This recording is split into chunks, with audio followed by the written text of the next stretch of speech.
Assalamualaikum warahmatullahi wabarakatuh. Adik-adik kayaknya belum jawab salam Ustaz deh. Assalamualaikum warahmatullahi wabarakatuh.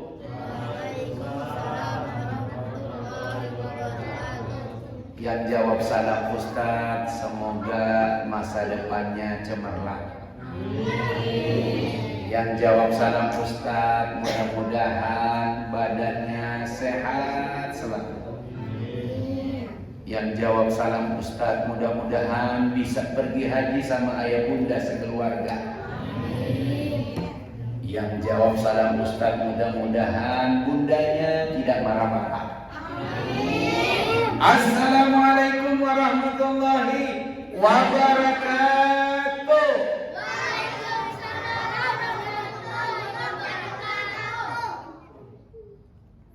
Alhamdulillahi rabbil alamin. Wal aqibatu lil muttaqin wala udwana illa 'alal zalimin. Asyhadu an la ilaha illallah wahdahu la syarika lah wa asyhadu anna Muhammadan abduhu wa rasuluhu la nabiyya ba'da. Allahumma fassalli wa sallim wa barik ala Muhammadin imamul mursalin qaidil mujahidin wa ala alihi wa ashabihi wa man tabi'ahum bi ihsan ila yaumiddin, amma ba'du. Ibu-ibu, bapak-bapak, teman-teman sekalian, adik-adik yang dicintai Allah, kalau Ustadz bilang masuk surga, jawab mau dong, oke? Tapi kalau Ustadz bilang masuk neraka, rugi dong, oke? Oke? Siap? Kalau yang bagus, pokoknya jawabnya mau dong. Kalau yang jelek jawabnya rugi dong. Contoh, coba ini. Jelek apa bagus? Terlambat sholat rugi dong. Mantap. Bangun lebih awal mantap. Duduk tertib dengan pengajian betul. Oke deh kalau gitu ya. Baik. Ibu, bapak, alhamdulillah, ini kita kayak puasa di Swiss ya, masya Allah. Dari sahur sampai berbuka hujan terus. Pokoknya Swiss Cibubur lah yang begitu. Kan yang ada saljunya di situ, di apa? Di sini apa yang di Bekasi? Oh Bekasi ya. Ini masih Bogor ya. Alhamdulillah, ini hari kelima, malam keenam. Yang puasa dari hari Selasa, yang puasa dari hari Senin, tentu ini hari keenam. Tapi ada nggak yang puasa dari hari Rebo? Nah itu beda itu. Ya, kalau yang Selasa versi pemerintah, yang Senin versi Muhammadiyah, yang Rebo versi Pasar Po, ya. Jadi beda. Ramadan tahun ini kalau dilihat dari cuaca memang ini diawali dengan musim hujan. Tapi nanti akhir Maret kita sudah memasuki awal musim panas. Teman-teman BMKG menyampaikan musim musim panas lebih awal datangnya. Jadi kemungkinan besar akhir Maret sudah agak lebih hangat. Kalau musimnya seperti ini, lebih kuat gak anak-anak puasa? Lebih kuat ya, karena tidak panas. Alhamdulillah. Yang lebih repot emaknya ya, masya Allah. Karena ini kan babnya bab cucian ya, bab apa. Tapi dengan mesin cuci terbaru sih tidak perlu pengaruh cuaca ya, insya Allah. Yang masukin langsung setrikaan. Nama mesin cucinya laundry ya, masya Allah. Itu nama mesin cuci terbaru ya, masya Allah. Bapak-bapak, mohon maaf ini Ustadz boleh nanya, di antara para suami ini sudah hari kelima ya, dari hari kelima ini sudah ada nggak yang ngajak istri ke toko emas? Oh, Masya Allah. Kok yang jawab di belakang sih ya? Aduh, ini memang repot nih kalau pengajian begini nih. Kadang-kadang yang ditanya siapa, yang jawab siapa. Baik, Ibu Bapak, tema kita hari ini adalah, temanya berat banget ini ya. Temanya ketika tulang punggung dan tulang rusuk bersatu. Masya Allah. Mangga silakan Pak, ambil tempat. Kalau pingin nyandar masih ada Pak. Itu yang nyandar VIP Pak. Gitu. Yang nyandar itu tanda ya tua-tua ya, Masya Allah.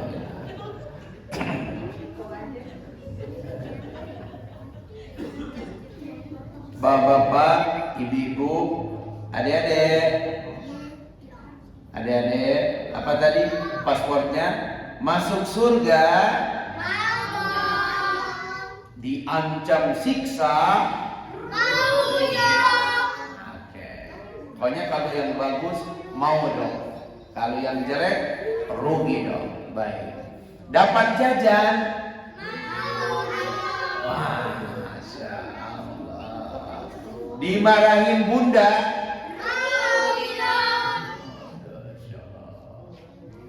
makanya jangan bikin bunda marah.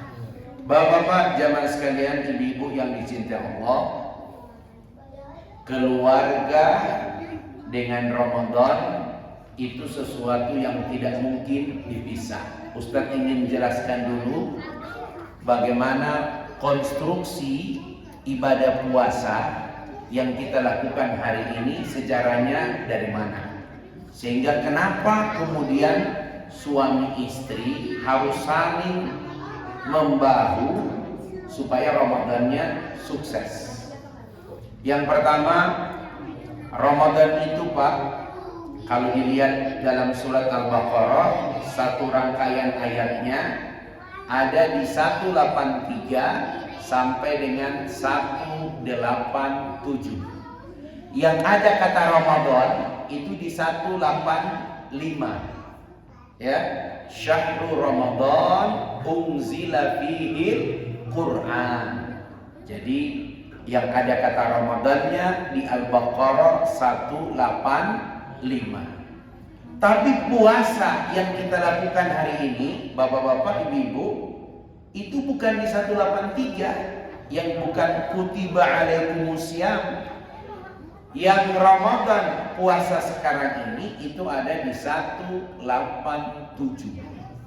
Kenapa? Karena puasa pertama sekali disyariatkan, Bapak kalau pulang dari masjid habis Isya, kemudian pulang ke rumah, itu tidak boleh makan lagi, minum lagi, karena mulai berpuasa. Kalau habis maghrib Ustaz, habis maghrib dia tertidur, bangun dari tidur, tidak boleh lagi makan dan minum. Sampai kapan? Sampai maghrib.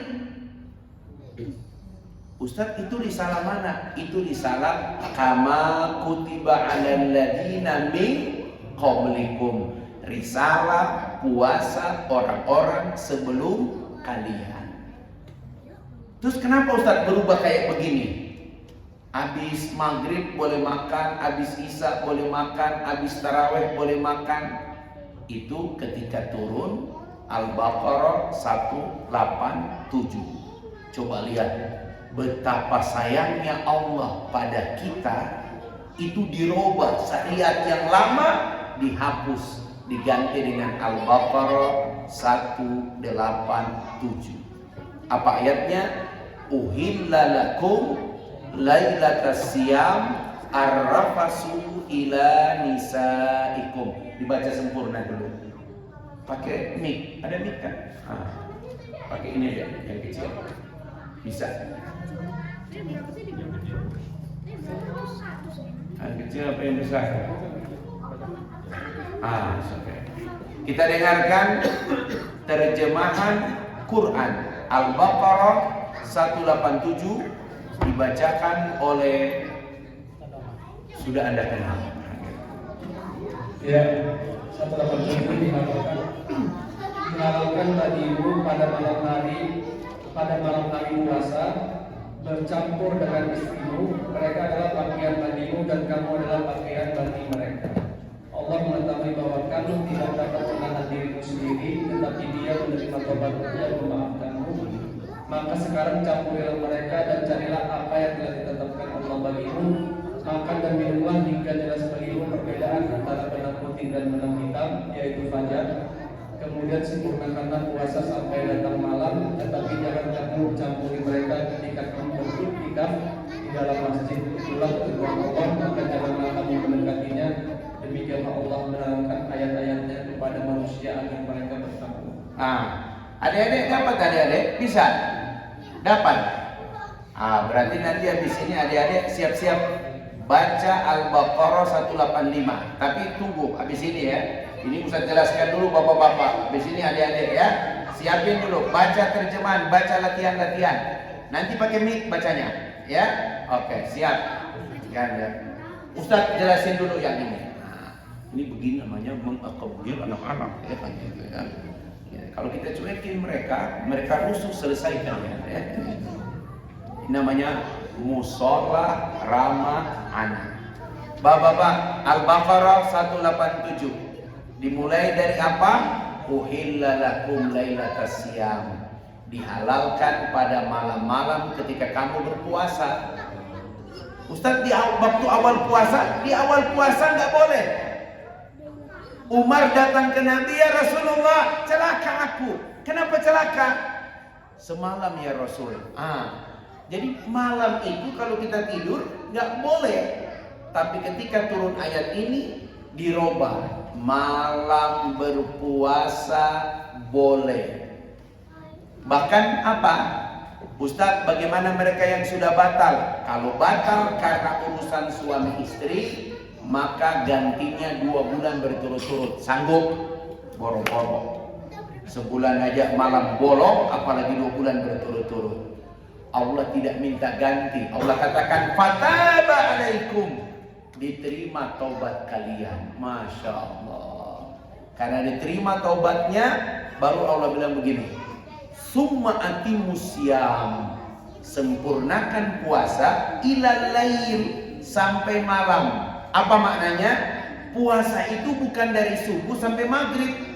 Kalau puasa sampai maghrib itu cuman puasa tok, tapi disuruh sempurnakan sampai malam. Apa itu? Tarawih. Makanya puasa yang sempurna itu adalah tarawih sampai maghrib. Tarawih, sahur, subuh, kemudian puasa sampai maghrib. Maghrib, tarawih sampai seperti itu. Apa yang memutuskan? Kalau datang hilal. Apa itu? Bulan baru. Jadi Allah sayang banget sama kita. Puasa orang dulu, Roy Martin waktu ditahan di Cipinang itu masih menjalani puasa ini. Jadi kalau habis makan malam, dia sudah tidak makan lagi. Nanti dia makan lagi, nanti maghrib. Dia menjalani itu. Ya, saya juga kaget waktu saya baca judulnya itu puasa orang-orang terdahulu. Nah, umat Islam diberikan kesempatan. Apa itu? Mulai fajar. Fajar itu sinonimnya subuh. Ibu-ibu, bapak-bapak, kalau qobliyah subuh itu cuma 2 rakaat ya. Jangan sholat qobliyah baru sholat sunnah fajar. Itu double berarti. Sholat sunnah fajar dengan sholat sunnah qobliyah sama. Qobliyah subuh dengan sholat sunnah fajar sama. Ustaz, ada yang berdiri lagi. Oh, dia datang tahiyatul masjid 2 rakaat. Setelah itu dia qobliyah subuh 2 rakaat. Jadi bapak-bapak, itu sejarah puasa yang kita laksanakan. Kata Ramadan ada di mana? Ada di Al-Baqarah 185. Siapa yang mau baca? Sini. Ayo berdua sana, kemana di sana? Kemana? Ayo berdua di sana. Ayo. Habis ini siap-siap ya, gantian. Nanti Ustadz suruh carikan ayatnya lagi. Ya, pakai bismillah. Bismillahirrahmanirrahim. Ya, 185. Bismillahirrahmanirrahim. Ya.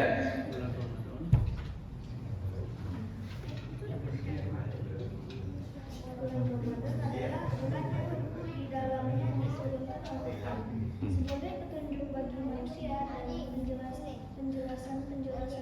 mengenai petunjuk itu dan pembeda antara yang benar dan yang batil. Karena itu barang siapa di antara kamu yang ada di bulan itu aku yang salah.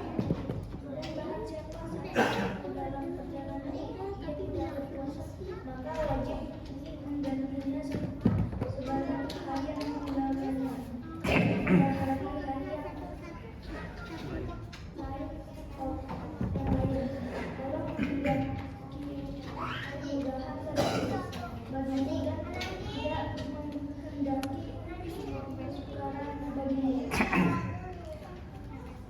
Syahrul Ramadan. Makasih. Baca Quran. Nah, gitu antum. Baca Quran. Mau dong. Malas-malasan. Alhamdulillah. Ya Allah. Ini baru kali ini saya ngisi buka puasa ya. Ada passwordnya ya. Insyaallah. Bapak-bapak, ibu-ibu, sekarang kita masuk. Ibu, wah ini jangan double di situ Pak. Ini ada, ya, ayo. Satu saf lagi Pak, satu saf lagi. Ini Pak bisa di sini. Ini yang VIP Pak, di situ ekonomi Pak. Yang bisa nyandar nih VIP Pak. Ayo Pak masuk. Biar yang terlambat bisa ikut juga.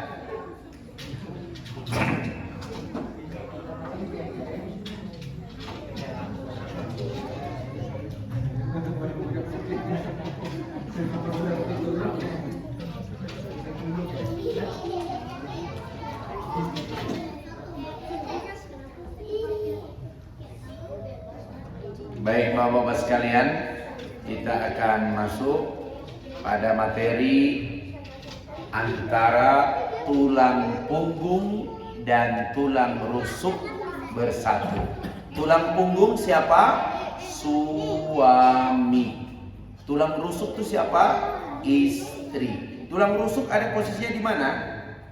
Jadi dulu Hawa itu diambil dari tulang rusuk sebelah kiri yang paling bengkok. Coba Bapak pegang mana tulang rusuk yang paling bengkok Pak? Itulah posisi seorang istri.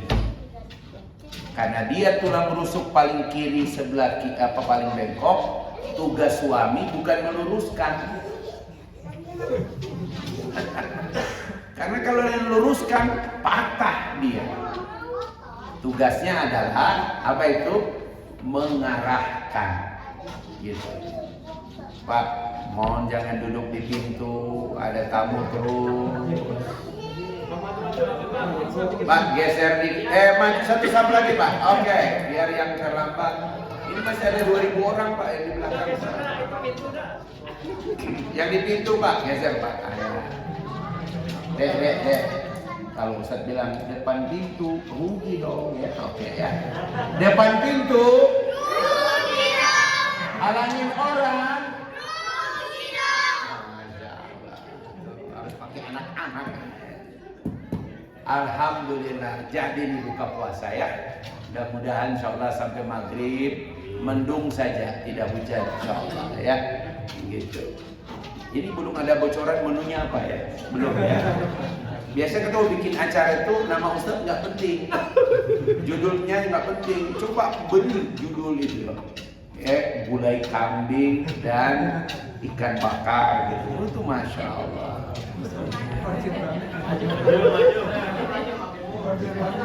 Baji, mangga Baji, depan Baji. Ini ada tempat bersandar. Mangga, yang ada sandarannya itu di. Yang ada sandarannya, mangga silakan. Iya, mangga. Baik bapak-bapak, ibu-ibu sekalian yang dicintai Allah. Jadi posisi suami dan istri itu digambarkan seperti tulang rusuk dan tulang punggung. Walaupun hari ini kadang-kadang istri yang jadi tulang punggung. Kenapa? Karena dialah yang paling banyak memikul beban. Kalau bapak-bapak itu disebut tulang punggung karena PJ, penanggung jawab. Lihat. Kalau istri berdosa, anak berdosa, suami ikut dosa. Tapi kalau suami berdosa, istri tidak ikut dosa. Suami berdosa, anak tidak ikut dosa. Tapi kalau anak berdosa, istri berdosa, maka suami juga ikut berdosa. Kok nggak adil Ustaz? Karena posisi bapak itu disebut dengan istilah qawwam, penanggung jawab. Makanya bapak punya posisi apa? Posisi bapak diberikanlah kehormatan. 1. 2. Nama anak tidak boleh disandarkan ke nama ibu. Karena yang menanggung dosa bukan ibu, tapi bapak. Yang kalau kamu berdosa, yang nanggung bapak, bukan ibu. Gitu. Makanya hormati bapak. Menghormati bapak. Gitu. Sama-sama sepakat. Menghormati ayah. Mama tidak marah-marah. Mama. Dia maksudnya kalau mama marah-marah rugi ya. Jadi bapak-bapak diulangi ya. Suami itu tulang punggung karena dia disebut qawwam.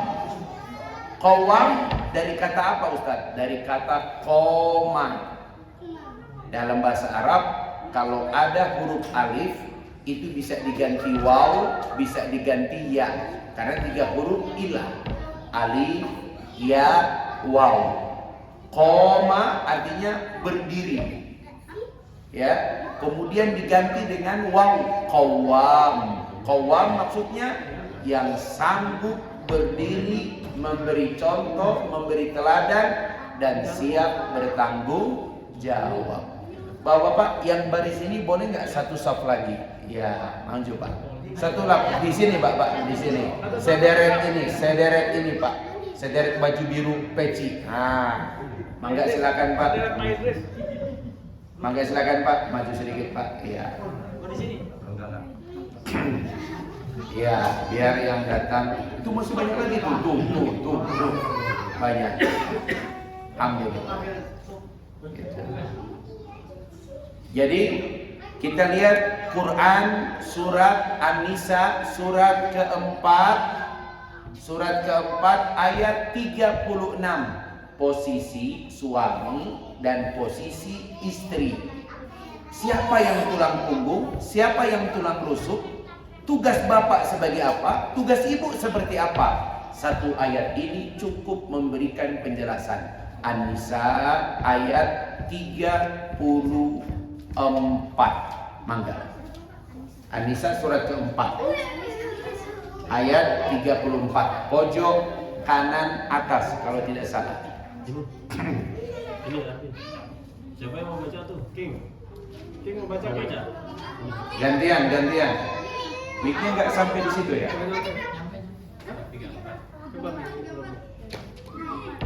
Pojok atas. Ya, gantian. Ya, oke. Sini. Kalau jalan lihat-lihat ya, jangan nabrak. Baca Al-Quran. Masya Allah. Bismillahirrahmanirrahim.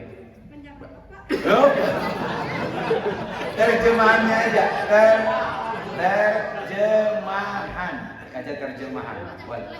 Boleh baca. Pakai Bismillah ya.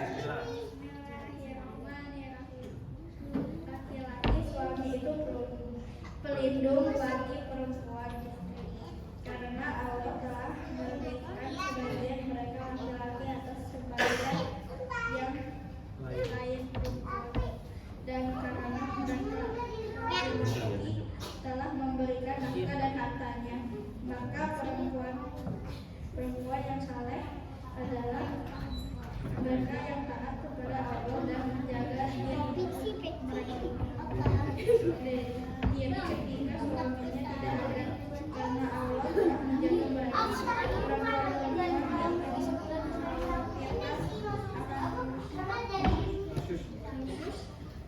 hendaklah kamu beri nasihat kepada mereka, mudahkanlah mereka tempat tidur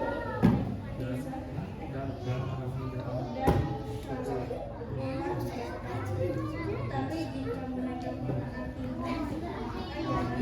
mencari alasan untuk menyusahkannya. Sungguh Allah Maha Tinggi, Maha Besar. Masya Allah. Sadaqallahul-Adzim. Terima kasih dek. Masya Allah. Ar-rijalu qawwamuna 'alan nisa. Laki-laki adalah pemimpin kepada istri-istrinya. Ya. Jadi suami itu posisinya pemimpin. Kenapa disebut pemimpin? Pertama, karena kalian telah mengeluarkan harta. Waktu melamar istri mengeluarkan harta tidak? Minimal apa? 2, belanja dan mahar. Masih ingat maharnya bapak-bapak? Seperangkat perhiasan emas, seperangkat alat sholat dan perhiasan emas. Ada yang sebut gramnya, ada yang tidak, ada. Yang paling bagus jangan sebut, biar aja perhiasan emas dan seperangkat alat sholat cukup. Tapi biasanya tergantung penghulu. Kalau penghulunya agak tradisional, harus disebut berapa gramnya. Karena dulu penghulu-penghulu tertentu itu menyebutkan angka gram itu harus. Tapi sekarang lebih modern, mahar itu emas sudah cukup. Bapak-bapak masih ada yang ingat maharnya berapa gram? Suami pasti lupa, yang ingat istri. Makanya kalau dia marah, apa kata dia? Ini panitia dari tadi nggak ada air ya.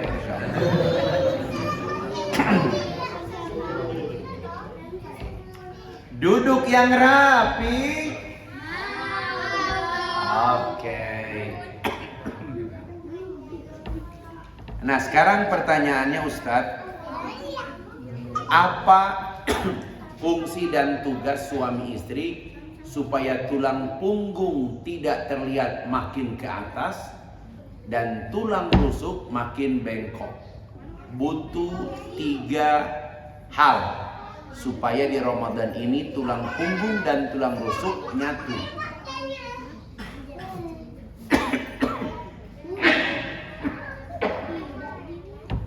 Nomor 1, mudah-mudahan di Ramadan ini bisa terwujud. Tulang punggung dan tulang rusuk hanya bisa bersatu kalau ada atmosfer saling berterima kasih. Itu dia. Sehebat apapun suami tidak bisa sukses tanpa istri yang selalu berterima kasih. Bapak-bapak ngasih uang ke istri cash apa transfer? Istri yang ngasih suami. Oh Masya Allah. Oh yang sekarang istri yang ngasih ya? Gitu. Oh dari kantor langsung ke suami ke istri. Aduh sekarang di tentara polisi begitu. Jadi di tentara itu suka dibikin gitu sama Pangdam atau sama Kapolda. Jadi sebenarnya Kapolda yang asli itu di rumah sebenarnya. Ya gitu. Cuma suami walaupun istri pegang uang, suami itu tetap punya uang lelaki. Nah itu yang harus kalian pertahankan. Siap Ustaz. Ya. Karena kalau kalian semua berikan kepada istri, ingat-ingat kaidahnya. Kalau sudah beri kepada istri, jangan harap kembali. Gitu ya. Jadi ibu-ibu, kalau sudah dikasih, udah bu, kaidahnya dibawa kekuasaan ibu. Makanya ibu disebut kapolda, ya seperti itu. Nah suami dapat apa dari istri? Bu, berapapun pemberian transferan dari suami, ibu nomor satu menjawabnya dengan terima kasih. Ustaz, apa makna terima kasih? Di hari kiamat kelak, ini mohon maaf ibu-ibu, jangan langsung memandang Ustaz membelain bapak-bapak. Di hari kiamat kelak, Nabi sudah menyampaikan, ra'aitu aksarus sukan min ahli nar al-mar'ah. Aku telah melihat kebanyakan isi penghuni neraka wanita. Mohon maaf. Pertama, populasi wanita akhir zaman itu bisa sampai 8 kali, 15 kali dari populasi pria. Sekarang di pom bensin aja itu Pak. Yang dulu nggak ada pegawai perempuan, sekarang perempuan. Maaf Pak, mulai dari nol ya, begitu. Gitu. Semua. Gitu. Dulu nggak ada driver Trans Jakarta itu perempuan. Sekarang banyak. Bahkan nggak ada mobil khusus lelaki. Yang ada Trans Jakarta Pink khusus perempuan. Karena jumlah perempuan jauh lebih banyak. Penumpang laki-laki tidak boleh duduk di area penumpang wanita. Tapi penumpang wanita itu bisa musir penumpang pria dari tempat duduknya. Apalagi yang naik kereta. Itu mau ustadz, mau ngaku tua, kalau ada ibu-ibu sudah duduk di depan, itu kecuali hatinya batu kali, ya. Dia pasti berdiri terus, Bu silakan. Itu ibu pun langsung apa? Makasih ya mas. Jawaban Jibril, kenapa wanita lebih banyak di neraka penduduknya daripada pria? Jawabannya apa? Li'anna aksarahunna, karena kebanyakan para wanita-wanita itu qillatu syukri ala zawjiha, sedikit sekali berterima kasih kepada suaminya. Terima kasih. Dek, kalau bahasa Inggris terima kasih apa, Dek? Thank you. Kalau bahasa Arab syukron. Syukron. Kalau bahasa Tionghoa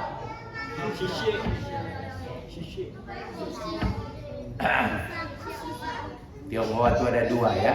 Kalau yang masih susah kamsia. Nah itu biasanya masih susah itu. Yang dulu masih pakai kos putih, makan bubur ya. Kalau sekarang udah enggak. Saya terakhir ke Cina itu masih ada yang bilang kamsia. Ya, masih ada yang bilang kamsia. Tapi di provinsi yang dalam. Kalau di Beijing apa semuanya udah se. Nah, itu berarti yang udah punya mall biasanya ya, yang udah apartemen gitu. Kalau bahasa Jerman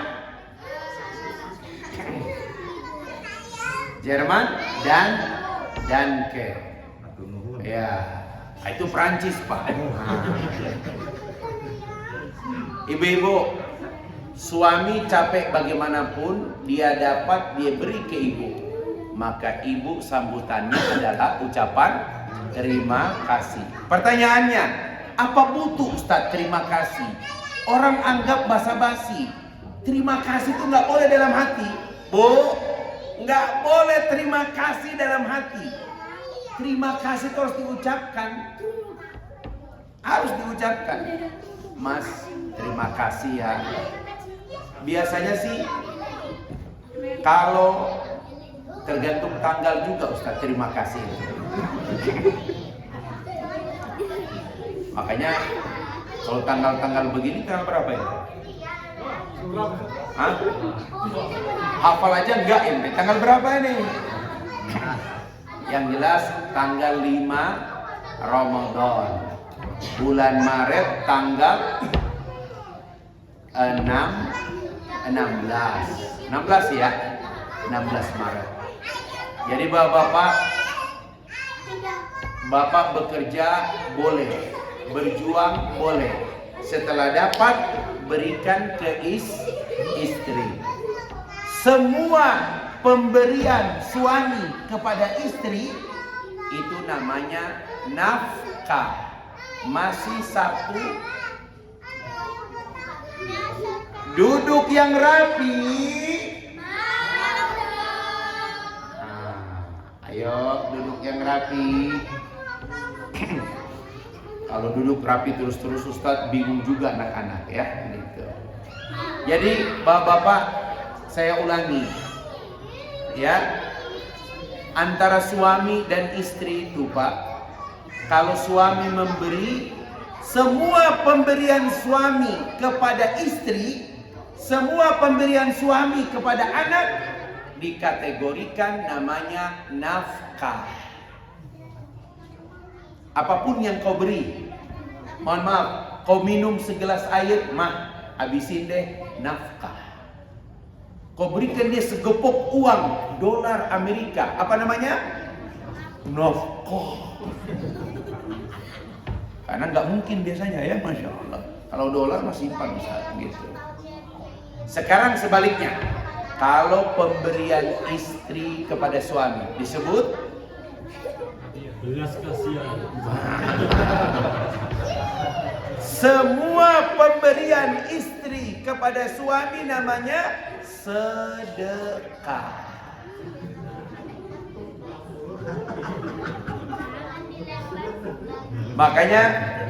Makanya suami kalau mau minta sesuatu kepada istri, mau sedekah enggak, gitu. Kenapa? Ayah mau beli ini, tambahin dong ya. Jadi ibu, walaupun ibu punya harta dari orang tua, punya harta karena punya toko emas, punya harta karena punya saham, ibu sebelum nikah memang sudah kaya. Kalau ibu berikan sesuatu kepada suami, itu namanya nafkah, sedekah. Dan ingat, semua pemberian suami kepada istri tidak boleh diminta kembali. Tapi semua pemberian istri kepada suami boleh diminta di depan hakim kembali. Viral Malaysia, seorang suami harus mengembalikan uang yang pernah digunakan oleh istri selama menikah dengan suaminya. Total tuh kalau rupiah, sang suami harus mengembalikan kurang lebih hampir 900 juta rupiah. Kalau total. Karena ternyata sang istri tiap kali dia membeli sesuatu untuk suaminya, struknya dia simpan. Ketika sidang perceraian, dia bawa struknya itu dan bukti pembelian dalam bentuk foto dan dia serahkan ke hakim. Diteliti oleh hakim, pekan berikutnya hakim memutuskan suami harus mengembalikan semua uang istrinya yang dia gunakan untuk dikeluarkan untuk keluarga. Karena semua uang untuk keluarga itu harus dari suami. Ustaz, kalau begitu kami berat. Memang berat. Kalau mereka tidak berterima kasih, mereka dapat ancaman neraka. Yang kedua, nah ini mengartikan tulang punggung dan tulang rusuk. Kalau harta yang diberikan suami ke istri dan ada ini nafkah ya maka kewajiban istri adalah menjaga harta itu. Itulah sebabnya istri punya kewajiban menjaga kehormatan dirinya dan menjaga harta suaminya. Seperti itu. Ustaz, terus mana uang yang bisa dipakai oleh istri?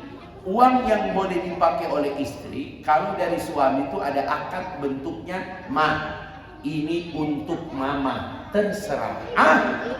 Makanya ibu setiap kali suami ngasih uang, ibu harus tanya, terserah bukan? Itu dia. Karena kalau ada akan terserah, berarti harta itu menjadi milik istri. Nafkah ada dua. Satu, nafkah rumah tangga. Yang kedua, nafkah untuk istri. Sanggup Pak? Kayaknya mulai berpikir mengundurkan diri kalau begini. Tetapi istri yang paling baik adalah istri yang tidak menuntut besaran nafkah kepada suami. Istri yang paling baik adalah istri yang qanaah. Apa tuh qanaah? Berapapun yang suami berikan, dia selalu berterima kasih. Tiap bulan 80 juta. Alhamdulillah. Kok nggak ada ucapan sih? Tiap bulan 80 juta dari suami. Yang nggak ngomong apa deh? Dia belain bapaknya ya. Ustaz, kenapa sebut 80 juta? Ini doa dari Ustaz. Seluruh warga di sini mudah-mudahan bisa ngasih uang ke istri tiap bulan 80 juta. Langsung amin, insyaallah. Dibalik Ustaz. Oh gitu ya. Jadi ibu, bapak, posisinya suami tulang punggung, disebut dalam istilah fikih pencari nafkah. Nah, kenapa istri lebih rentan, istri lebih potensi tidak selamat? Karena suami sudah capek-capek, ternyata dia tidak jaga dengan baik. Maka wanita itu punya kelemahan. Kelemahannya begini. Kalau uangnya dikit, biasanya dia ngemil karena uangnya dikit. Tapi kalau uangnya banyak, dia pasti ngemol karena uangnya banyak. Tapi kalau nggak punya uang,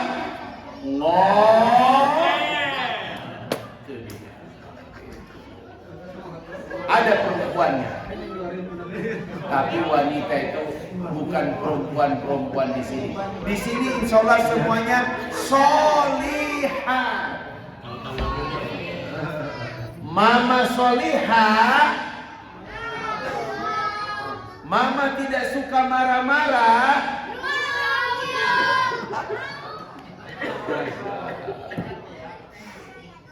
Jadi bapak-bapak sudah tahu ya posisinya begitu. Sekarang Ustadz, apa pahala kami suami yang memberikan uang kepada istri? Kata Nabi, 1 dirham yang kau berikan kepada keluargamu itu lebih baik daripada jihad fisabilillah. Masya Allah. Bapak nyari duit, cari nafkah dengan jalan yang benar, kemudian kecelakaan atau musibah, meninggal, dihitung mati syahid. Kalau bapak sudah menikah, kemudian mulai memberikan nafkah kepada istri, di tengah jalan ada insiden fatality, meninggal, maka meninggalnya bapak-bapak syahid di jalan Allah. Makanya banggalah kalau bisa memberikan nafkah kepada istri. Bangga Pak. Banggalah bisa memberikan nafkah kepada istri. Seperti itu. Jadi pekerjaan apapun, benar caranya, halal sumbernya, insya Allah Pak, mengantarkan Bapak untuk mendapatkan. Makanya ibu-ibu, bapak-bapak, ikatannya pakai ikatan saling berterima kasih. Istri yang baik, dia berterima kasih dengan suaminya. Ramadan ini bulan suami istri. Duduk-duduk berdua, anak-anak sudah tidur, ibu dan bapak belum tidur. Bu, panggil ayah. Ayah, sebentar ayah, ada apa Ma? Mama ingin mengucapkan terima kasih. Sudah banyak yang ayah berikan kepada mama dan anak-anak. Semoga jadi pahala dan surga buat ayah. Itu energi. Kemudian apa ucapan suami? Terima kasih Ma, sudah mau menerima ayah selama ini dengan segala kelebihan dan banyak kekurangannya. Ciptakan momen ini. Tapi kalau tanggal-tanggal begini agak sulit Ustaz. Nanti adalah awal April Ustaz ya. Ustaz tadi menyinggung kenapa toko emas. Karena memang kenangan pertama dengan pasangan itu toko emas. Ikatan suami istri diikat dengan emas. Dan ini menjadi sesuatu yang istimewa. Tapi pertanyaannya, kenapa suami jarang mengajak istri ke toko emas? Jawabannya satu kata. Resti, resiko. Nah, sekarang kita tanya ibu-ibu. Bu, ibu, halo, bu, kalau diajak ke toko emas, ibu pilih mana? Gelang, kalung, apa cincin? Saya ulang lagi. Pilih mana? Gelang, kalung, apa cincin? Nah, itulah definisi resti. Semuanya. Kalau di kampung-kampung masih ada istri yang agak polos. Ma, pilih mana ma? Itu cincinnya bagus, kalung. Apa kata wanita yang masih polos itu? Manalah yang abang pilih, pasti cocok buat mama. Itu masih polos. Apa kata suaminya? Tak usah basa-basi lah, kau ambillah satu. Baiklah bang, 1 set ya bang. Pak, di Ramadan ini satu kebaikan dibalas 70 pahala. Ini bapak sekali buka puasa di sini, tapi pahalanya dilipat gandakan sampai 70, bahkan dalam riwayat yang lain sampai dengan 700 kebaikan. Kalau bapak ada rizki, ada rizki.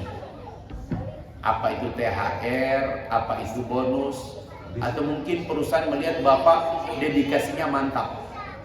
Bapak diberikan pak, boleh ajak ke toko emas pak. Tapi kalau sampai di toko emas, jangan berikan dia kalung, dilepas kalungnya, nggak dipakai terus. Jangan belikan gelang, agak berat gelang. Berikan dia cincin. Cincin itu pak, melingkar utuh di jemarinya, seperti utuhnya cintamu pada dia. Bu, besok toko emas buka nggak? Tutup. Oh tutup ya sudah gitu ya. Jadi bapak-bapak, yang pertama, ikatlah tulang punggung dan tulang rusuk dengan saling berterima. Kalau dikasih uang sama ayah bilang apa? Kurang. Terima kasih.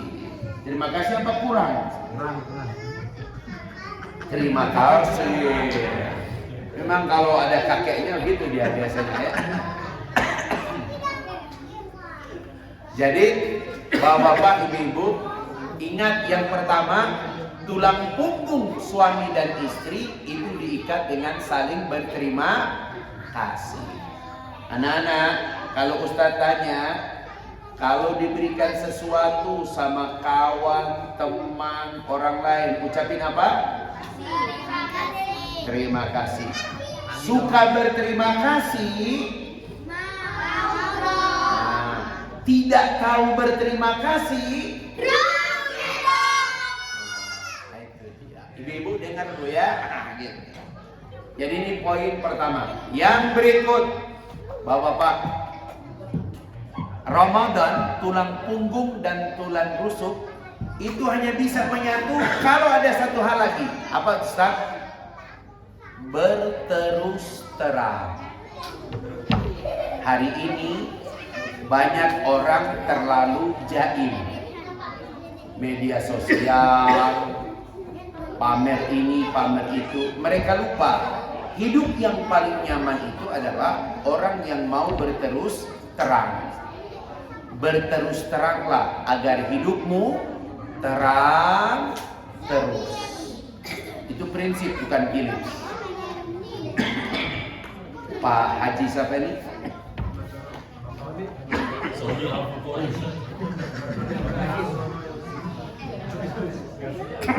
Haji, ini kita sangat menghormati Pak Haji lah. Kita belajar dari Pak Haji. Kalau hitung-hitung ada nggak 40 tahun lebih sudah menikah? 50 sama yang ini. Oh ya.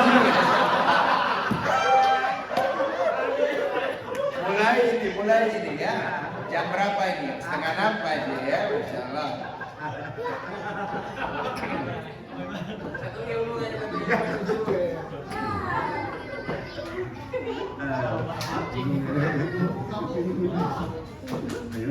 Pak Haji ada 40-an ya?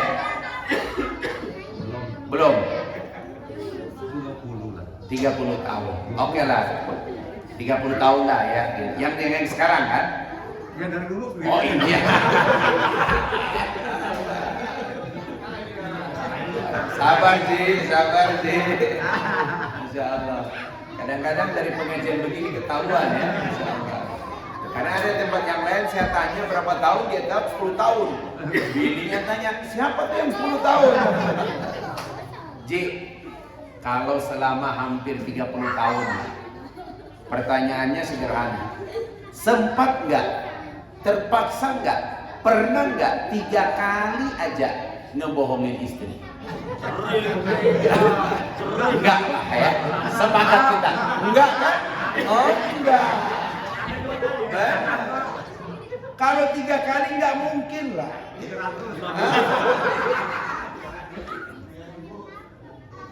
Ibu-ibu, kenapa ada suami berbohong pada istri? Kalau ada suami berbohong pada istri cuma satu alasannya, keterpaksaan. Karena kalau nggak bohong ribut malam itu. Makanya ibu-ibu, kadang-kadang ibu-ibu itu, mohon maaf ini jangan tersinggung Bu ya. Cobalah ibu jadilah istri, jangan jadi security. Kan beda tipis ya. Gitu. Ustadz, coba beri contoh apa beda istri sama security. Security itu tadi aja saya masuk, nggak dibuka portalnya kecuali dia menanyakan SOP.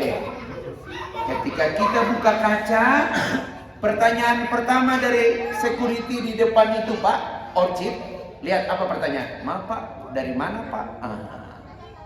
Dari mana? Itu diksi. Kata yang dipakai security. Dari mana Pak? Kalau kita pulang malam ke rumah, istri masih nanya, dari mana? Itu berarti dia bukan istri, tapi security. Betul? Karena itu yang ditanya di depan tadi itu Pak. Kalau istri, suami sudah pulang malam, capek, dia tidak akan bertanya dari mana. Kenapa? Dia udah tahu suaminya lagi berjuang, suaminya lagi cari nafkah, suaminya lagi berjihad. Begitu. Apa Ustadz pertanyaan istri? Tulang rusuk, dia tahu. Pertanyaan yang paling pas pada suaminya adalah ketika dia buka pintu dia bertanya, malam banget sih pulangnya. Itu istri. Yang kedua, ditungguin juga. Itu istri. Kalau masih nanya, dari mana? Jam berapa? Itu super security. Makanya ibu-ibu mohon maaf, jadilah seorang istri, jangan jadi seorang security. Gitu. Jadi, Dek, Adek, Ustadz boleh nanya, anak mama apa anak papa? Itu dia. Ini asli. Kenapa? Karena dia tiap hari dengan mamanya. Papanya jarang-jarang. Bapak-bapak, kalau ada anak ditanya anak mama, anak papa. Anak mama, anak papa. Papa? Mantap. Mana papanya? Itu. Oh, berarti papanya baik. Bapaknya nggak pernah keluar rumah.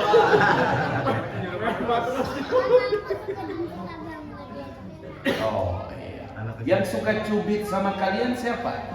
Mama apa papa? Tante. Yang suka cubit? Mama, papa apa si tante? Siapa? Tante. Oh kakak, masya Allah. Loh kakaknya ini ya Allah. Itu atas perintah mama loh kalau tahu. Jadi bapak-bapak, ibu-ibu, tulang punggung dan tulang rusuk satu, kalau pingin bersatu saling berterima kasih. Di balik laki-laki sukses ada wanita hebat di belakangnya. Selalu begitu. SBY 2 periode tuntas. Itu karena Bu Ani kuat sekali. Saya pernah diundang oleh sebuah lembaga intelijen. Kata mereka SBY itu sukses karena Bu Ani itu begitu kuat. Jokowi juga sukses. 2 periode ini sukses dia Pak. Apapun alasan kita. Bahkan dia mampu menyiapkan anaknya juga. Bahkan menantunya juga. Itu karena seorang Ibu Iriana yang hebat. Semua pemimpin istri yang sukses itu hebat. Pak Harto rapuh ketika sejak Ibu Tin wafat. Habibie laki-laki yang super cerdas. Tapi ketika Ibu Ainun meninggal, dia juga rapuh. Kita ini Pak, tanpa istri bukan siapa-siapa. Makanya kenapa dalam terminologi wanita itu jauh lebih kuat daripada pria. Makanya sekali lagi terima kasih dan suka berterus terang. Itu paling aman itu Pak. Tulang punggung, tulang rusuk. Kalau suka berterima kasih, suka saling berterus terang, maka nyaman itu tulang punggung dan tulang rusuk. Yang terakhir Ustaz, yang ketiga, apa ini? Kadang-kadang tulang punggung jauh lebih berat, tapi kadang-kadang tulang rusuk malah tambah bengkok. Apa yang harus dilakukan? Untuk menjaga 2 tulang ini supaya tetap menyatu, maka butuh yang ketiga. Namanya apa? Saling bersabar. Nah, itu dia. Saling bersabar. Ustaz, kenapa saling bersabar? Pertama, ada jaminan Allah. Kalau suami sabar, istri sabar. Apa jaminannya? Innallaha ma'as sabirin. Wah, terlihat kayak mall ya.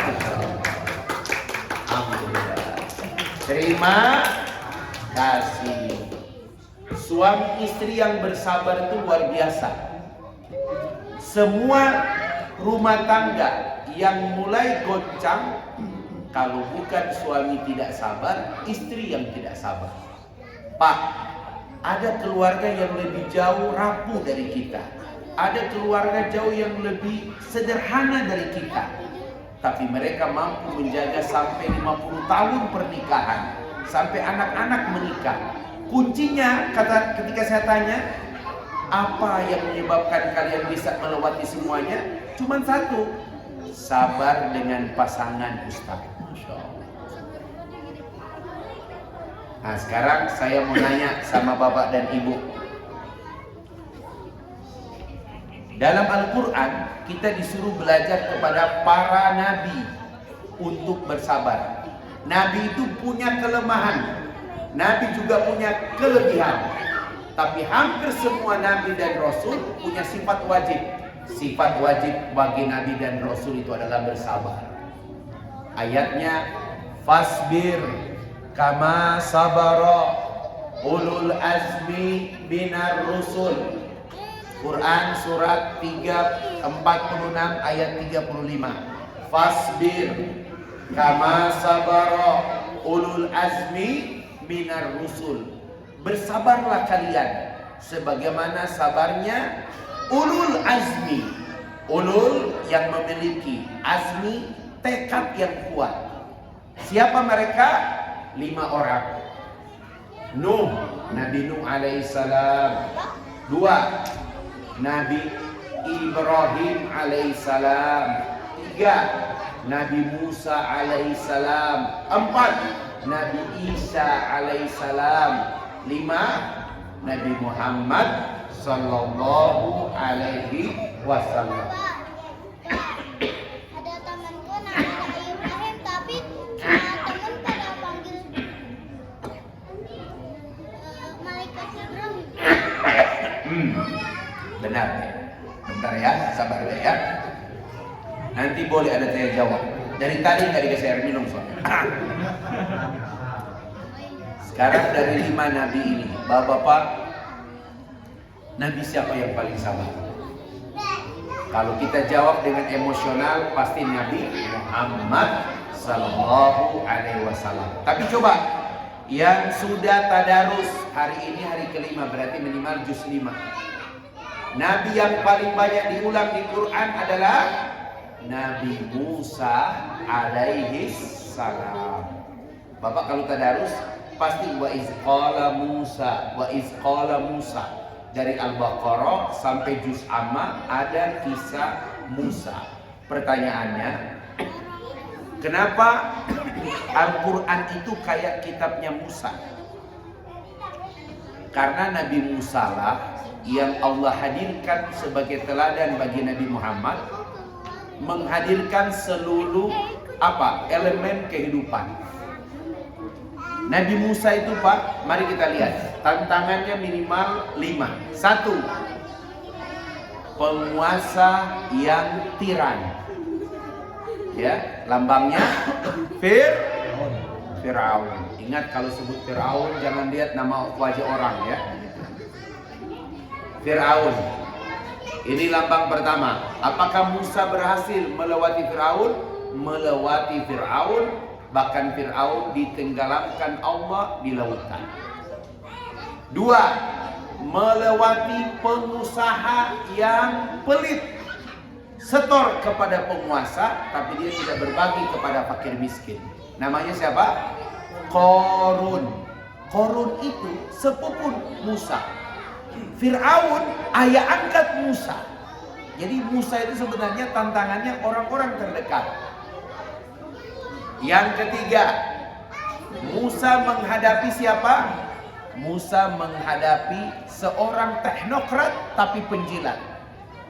Dari dulu ada selalu, kalau teknokrat itu selalu mentalnya asal bos senang.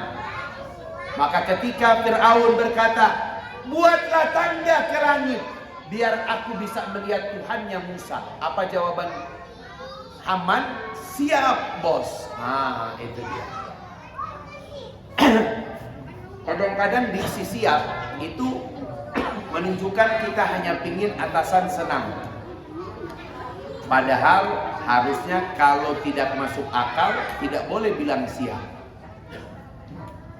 Yang terakhir, Nabi Musa menghadapi ulama, pendeta.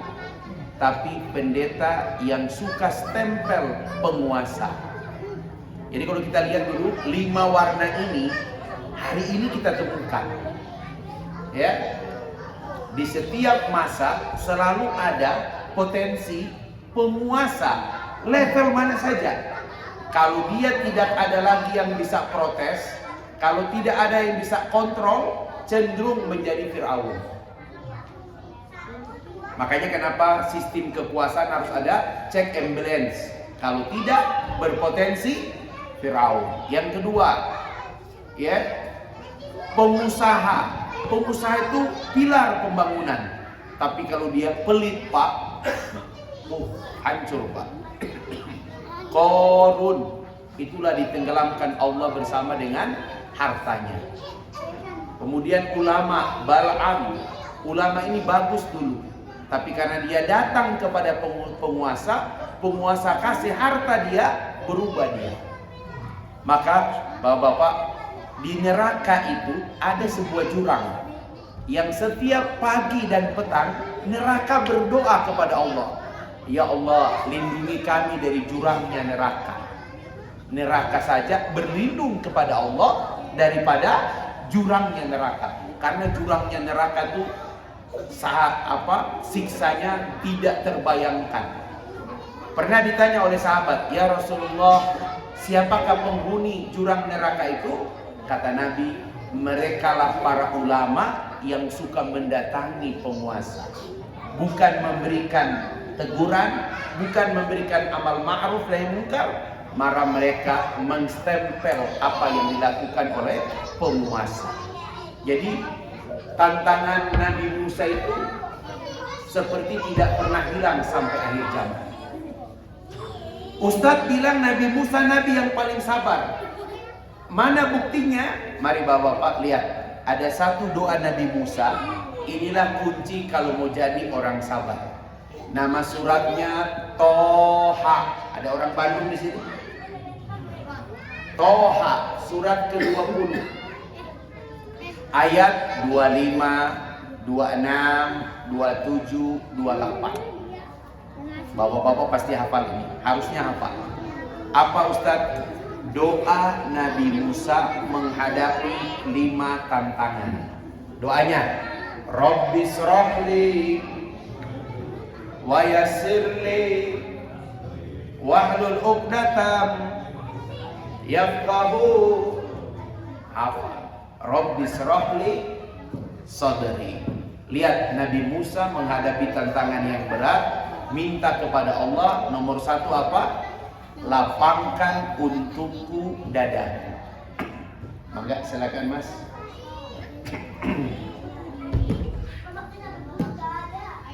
Oh, cari doanya tadi ya. Toha surat ke-20. Senang nih anak-anak. Mereka udah terbiasa membongkar cari-cari ayat. Surat Toha dapat ayat 25, 26, 27, 28. Kalau dapat 4 ayat silakan dibaca. Siapin nih. Sana siapa yang baca? Gantian, kamu yang belum. Ayo. Ini sudah. Ini sudah. Ini yang belum. Ya, yang belum. Ya, boleh. Oke. Doanya Nabi Musa 25, 26, 27, 28.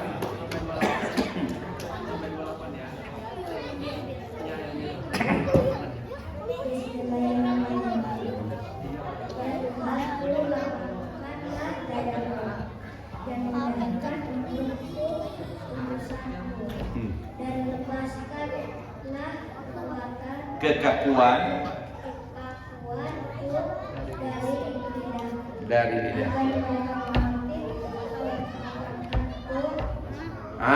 Agar mereka mengerti perkataanku.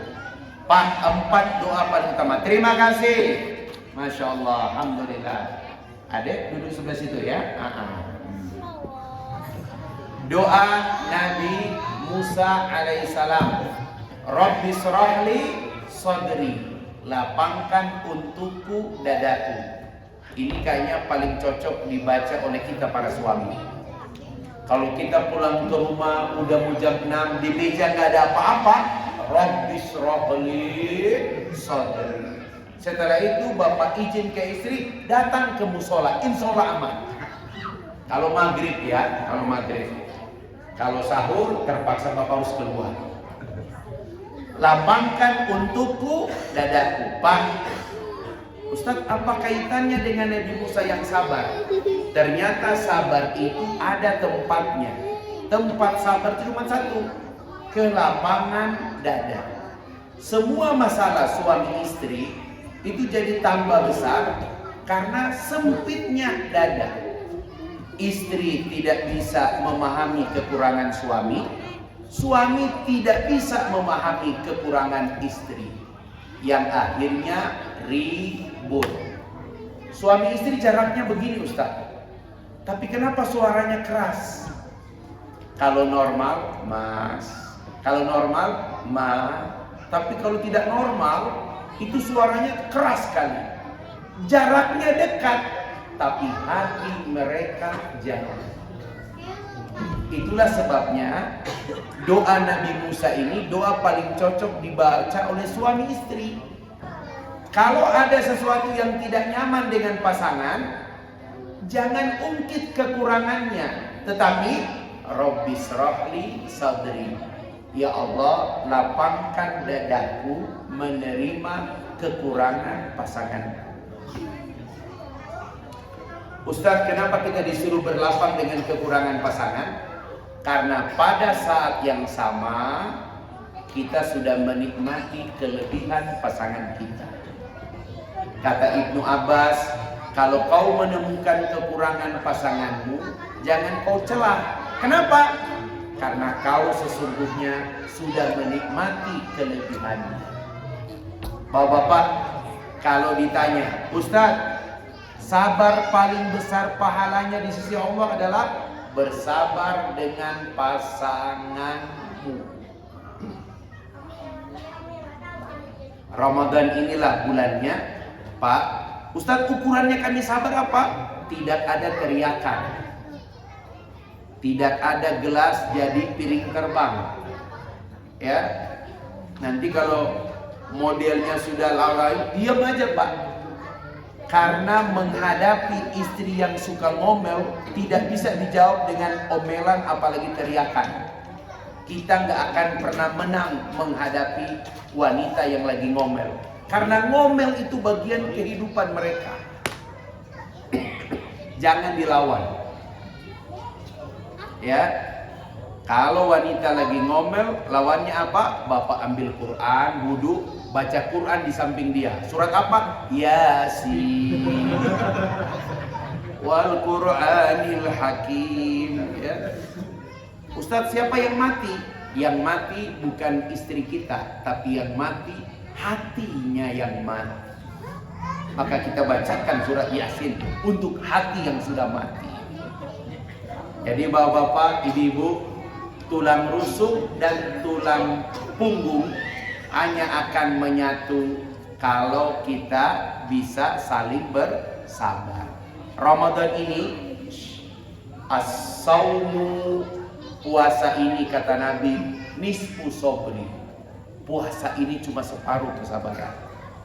Saya setiap tahun, Pak, kalau puasa suka membagikan kertas kepada istri dan anak. Tunggu. Tolong isi kertas ini. Supaya kertasnya tidak diisi macam-macam, saya sudah tulis. Ayah di mata mama, ayah di mata anak-anak. Pilihannya cuma dua.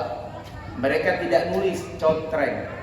Ayah, kolomnya cuma dua. Satu kolom kosong, tulisannya sabar. Yang di bawah ayah emosional. Saya cuma minta penilaian mereka seperti itu. Alhamdulillah Ramadan kemarin berhasil. Baru kemarin yang berhasil. Mereka jawab ayah sabar. Kenapa?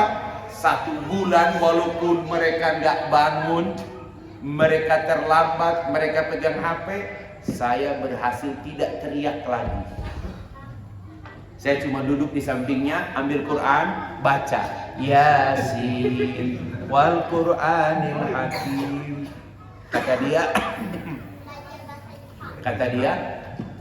ayah, kenapa aja bawa Yasin samping saya? Karena ada hati yang mati di antara kita.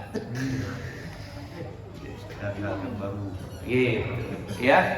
Jadi menghidupkan hati yang mati. Kalau kita teriak, Pak, apakah menyelesaikan masalah? Tidak. Apa kata tetangga? Tuh, keluarga Tom and Jerry. Pernah aman nggak Tom and Jerry? Nggak pernah aman. Makanya bapak, latihanlah Pak 1 bulan ini. Kalau bapak nggak bisa di bulan yang lain, latihanlah di Ramadan. Apa kata Nabi? Allah tak butuh laparmu, Allah tak butuh hausmu. Kalau kamu tidak meninggalkan kata-kata kotor, kata-kata dusta. Nah, selama Ramadan, Pak, dikontrollah emosi kita. Bagaimana caranya? Rabbis rohli sadri. Minta kepada Allah kita diberikan kelapangan dada. 3 hal yang menyatukan tulang punggung dan tulang rusuk. 1, berterima kasih. 2, berterus terang. 3, bersabar. Mudah-mudahan jadi bekal utama Ramadan Hijriah. Ada pertanyaan? Silakan, saya kembalikan ke host. Silakan Bapak, 10 menit lagi sebelum buka, mungkin kalau ada yang pertanyaan silakan. Kalau ada saya boleh tanya. Wah, ini ada yang share ya.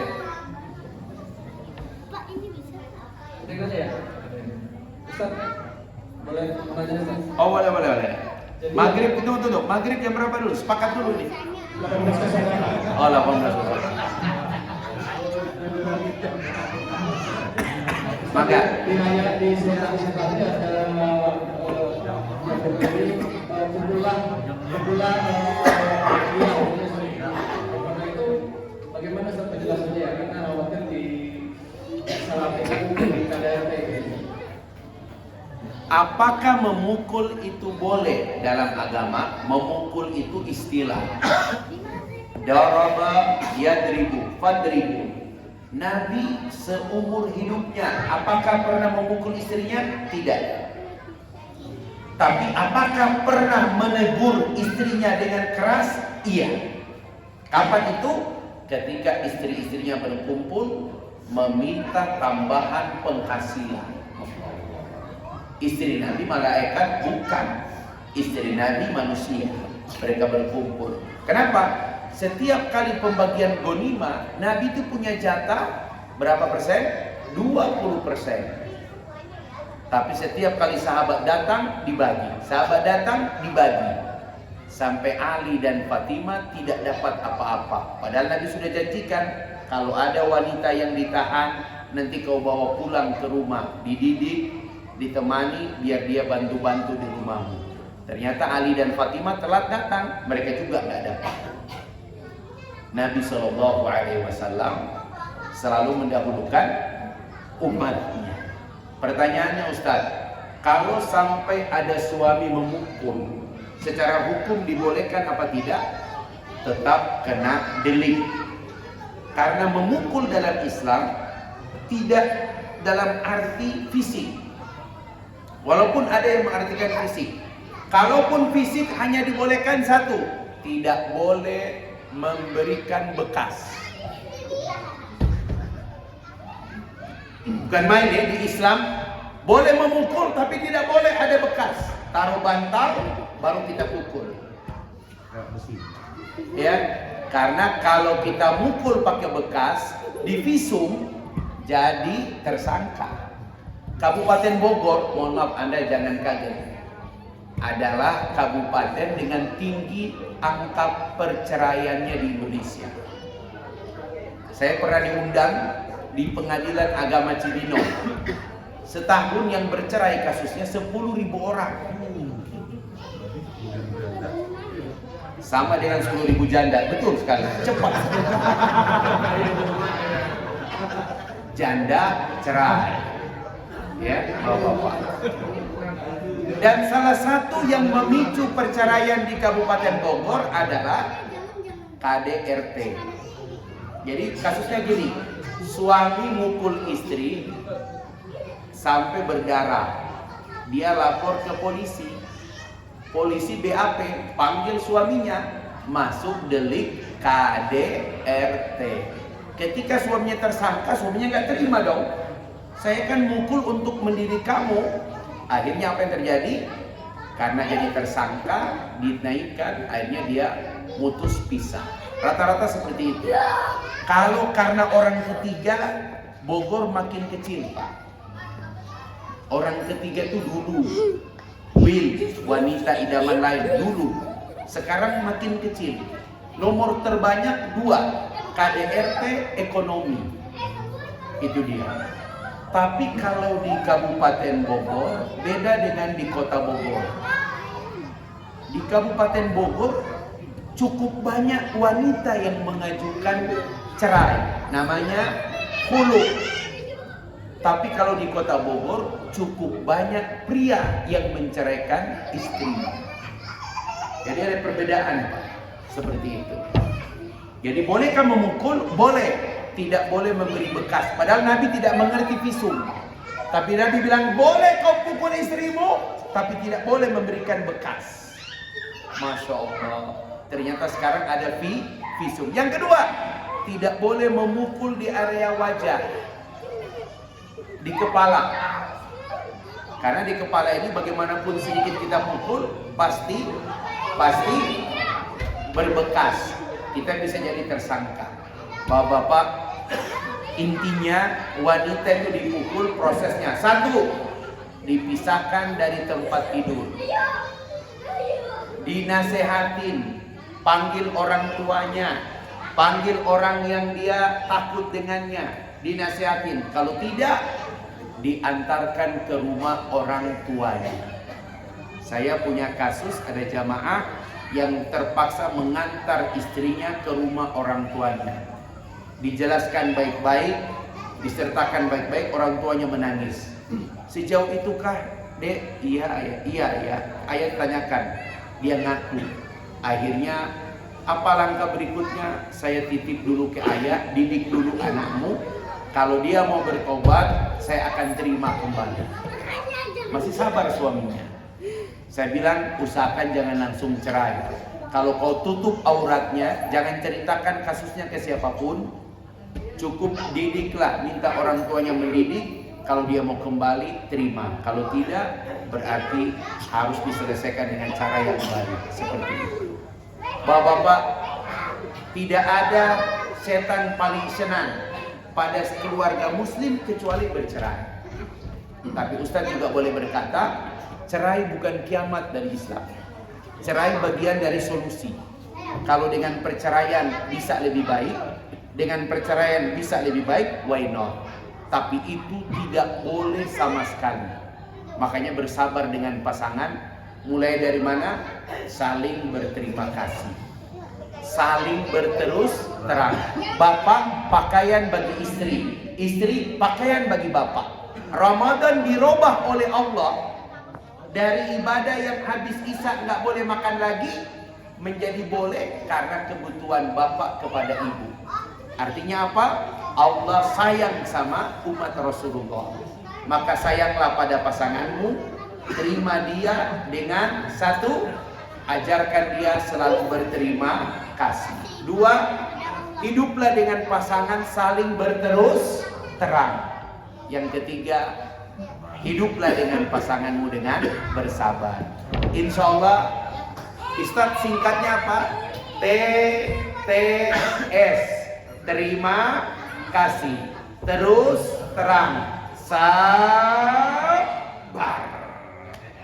Nah, kalau TTM bahaya ya. Masya Allah.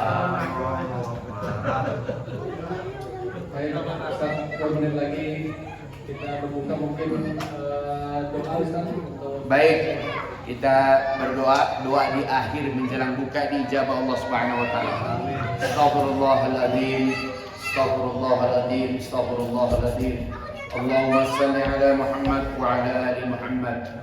Allahumma ya Allah, taqabbal minna salatana wa siyamana wa ruku'ana wa sujudana wa tammim taksirana. Ya Allah, nas'aluka isatan haniyah wa mitatan sawiyah wa maraddan ghaira muhzin wa rafadah. Jika hidup kau berikan pada kami, ya Allah, berikan kami ketentraman dalam keluarga kami. Jika kematian itu pasti untuk kami, ya Allah, berikan kami kemudahan dan keridhaan-Mu, ya Allah, pada kematian kami. Allahumma ya Allah, jangan kau bubarkan majelis ini jika kami punya dosa kecuali kau ampuni. Dan terimalah ya Allah puasa kami hari ini. Rabbana atina fid dunya hasanah wa fil akhirati hasanah wa qina adzabannar. Wa sallallahu ala Muhammad wa ala alihi wa baraka wa sallam. Walhamdulillahi rabbil alamin. Wallahu muwaffiq ila aqwamit thariq. Assalamualaikum warahmatullahi wabarakatuh.